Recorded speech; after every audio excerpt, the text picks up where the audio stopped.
In this video, I'd like to talk about the graphs of inequalities. And specifically with these problems, we're going to be given the inequality in its algebraic form, and we need to determine which graph represents this inequality. Now, there are a couple different methods you can employ here, but the strategy that I will teach you is essentially to solve this inequality for y. So solve for y first.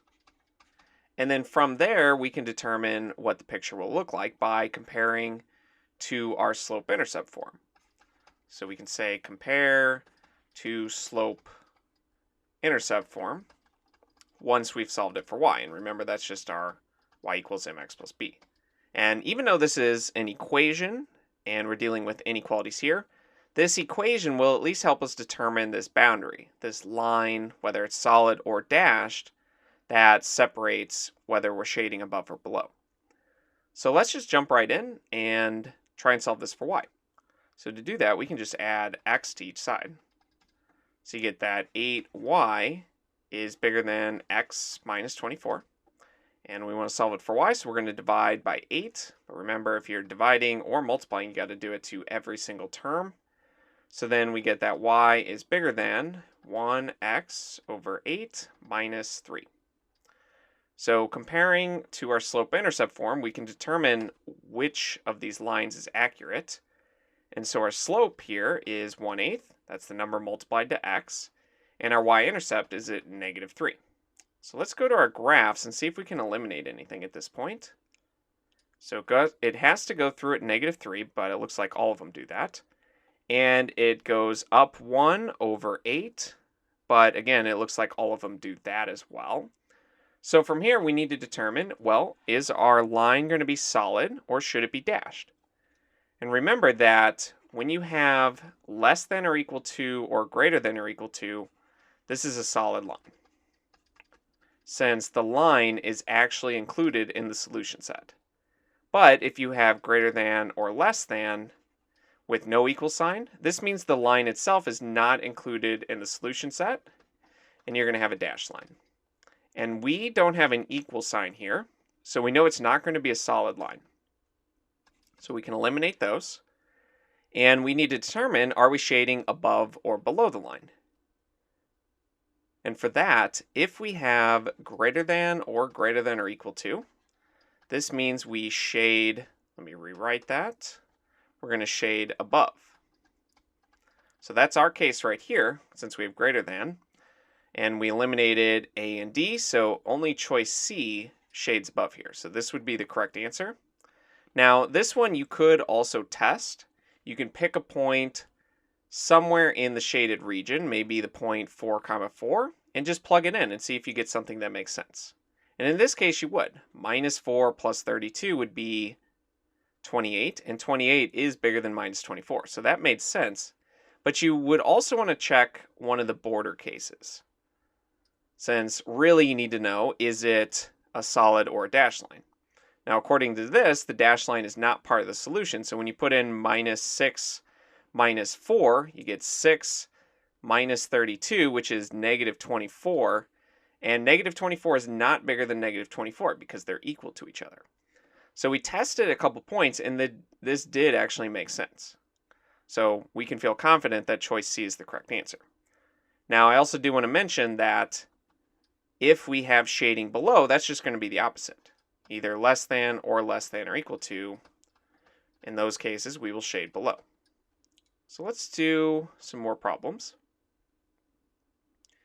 And the strategy will be the same. We're going to solve each of these for y.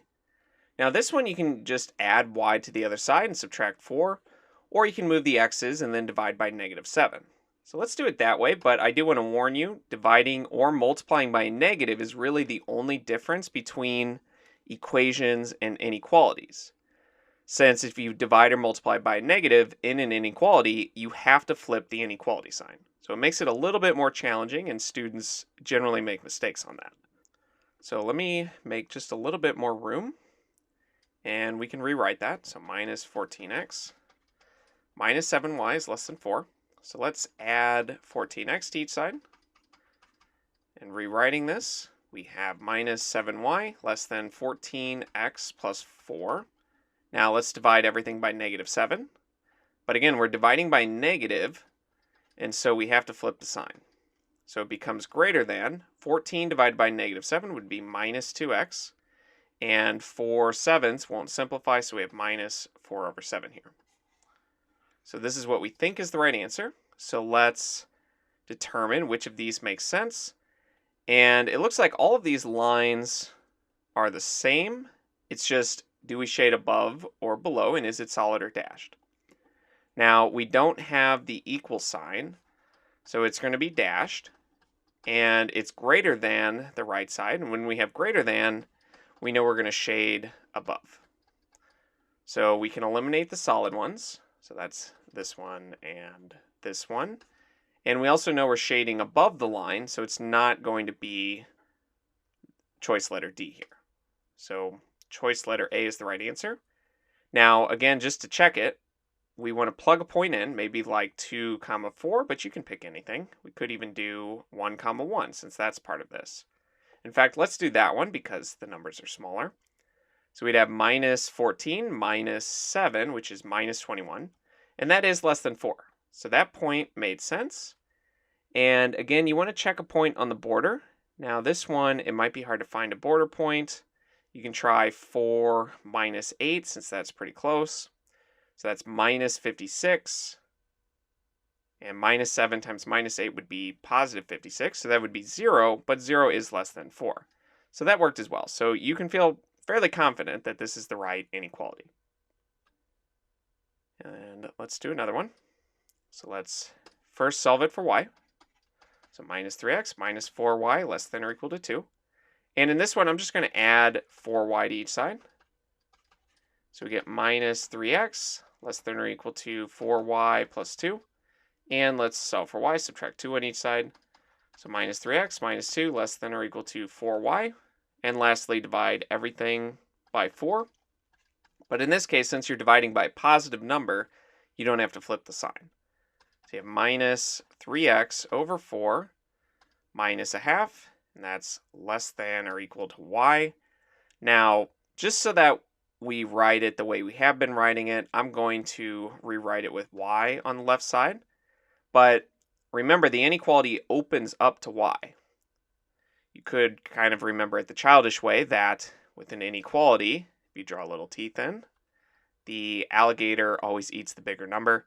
That's often how kids are taught it, but it honestly does help students remember it, so maybe it's worth learning. So it opens up to y, and so when we rewrite this, we want it again to open up to y, and then we'll just rewrite the left-hand side as minus 3x over 4 minus a half. Let me make just a bit more room. Now, since we have greater than, we know we're going to shade above.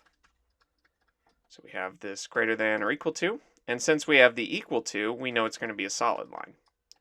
So we can eliminate the dashed lines. And this one shades below, so that one's not right. So it has to be choice D. And again, just check a couple points. It looks like the origin is a part of this. So if you plug in 0 for each of these, you'd end up with 0 is less than or equal to 2. And that's true. And you can also check maybe this point right here, minus 6, 4. So if you plug in minus 6, you get 18 minus 4 times 4, which is 16. And so you get 2, but 2 is less than or equal to 2 since they're equal to each other. So you check 2 points, they both worked, so you can feel very confident that this is the correct answer here.